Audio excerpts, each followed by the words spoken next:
Hello, in this video I will show you how to play against Stonewall as white without memorizing a lot of theory. All you need is just to understand key strategical ideas to be successful and take advantage in this opening, and I will explain you them. And as well, to prove it, I will show you my own game how I played as white.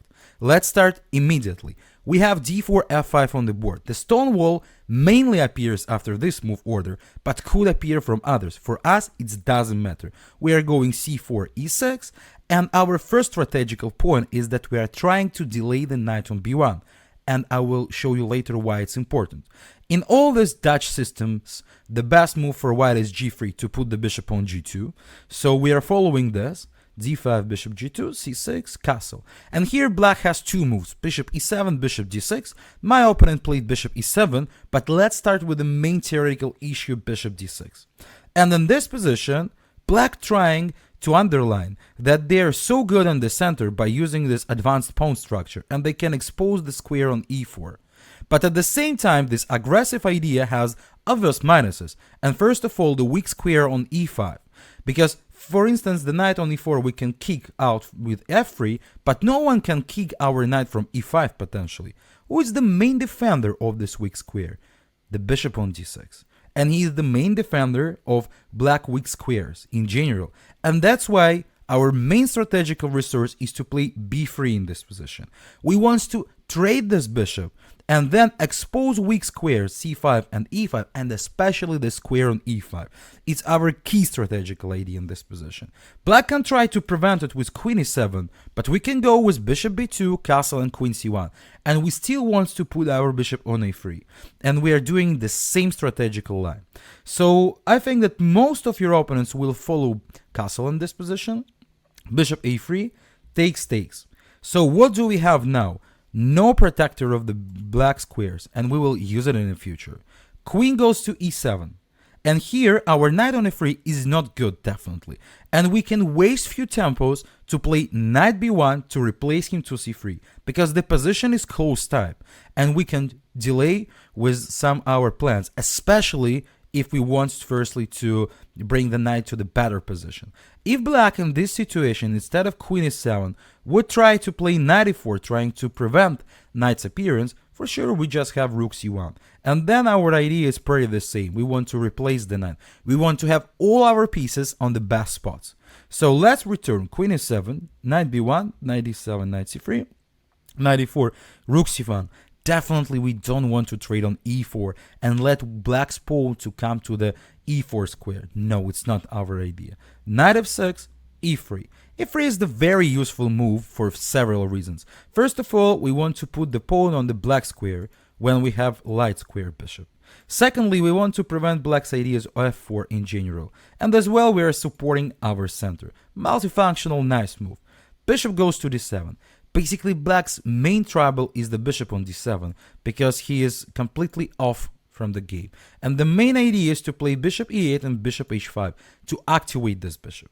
But meanwhile he is on d7, we can play knight e5, because black can't trade us with knight d7 for the moment. After bishop b8, I want to kick the knight from e4 and block the h5 diagonal with the pawn on f3. So for example, takes, bishop goes to h5, and just simply can go queen d2 in this position to avoid the tension. And we can see that this position is completely better for us. So black could try to play knight d7, and the rule that I described in my video about the space advantage is when we have space advantage, we are trying to save more pieces on the board. So we want to avoid the trade with knight d3.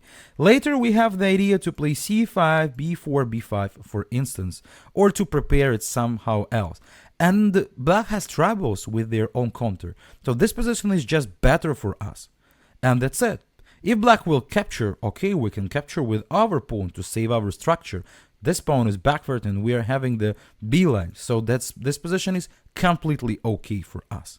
And now, as we describe main ideas, let me show you my game, how I played this system for white. So, as I told before, my opponent decided to put the bishop on e7, an old line. b3, castle, bishop a3, we are doing all the same. takes, knight c3, knight e4. These moves are easy for us. Rook c1. Now if black will try to use f4 as the active tool, it's not works, because we can just take and play knight e2. Black can't handle the pawn on e4. So after e3, takes, knight e4, we will definitely take on e3 in the future and save our advantage. So f4 idea is not works here, and my opponent followed the standard knight f6.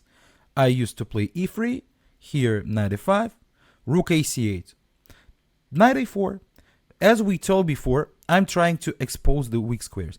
I want to kick the knight with f3 without giving an opportunity him to trade on c3, so these knights will double each other, and then after f3 knight will gun, and I will play knight c5 probably in some position. My opponent decided to play b6 to prevent it. So I played f3, knight e6, and in this position, okay, I can still play queen d2, that gives me an advantage. But I decided to play c5, as the pawn on b6 is hanging and the knight on d6 is hanging on the same time. So after takes, knight takes c5, bishop e8, queen d2, I'm having a great advantage in this position. I have an obvious game plan on the queen side, and these pawns are weaknesses. I can relocate my queen to b4 or a5 to attack. I can double my rooks on the c line in the future, and I'm still covering the center, and I'm having a good knight here. So this position with a big advantage for white. Later on, I won this game.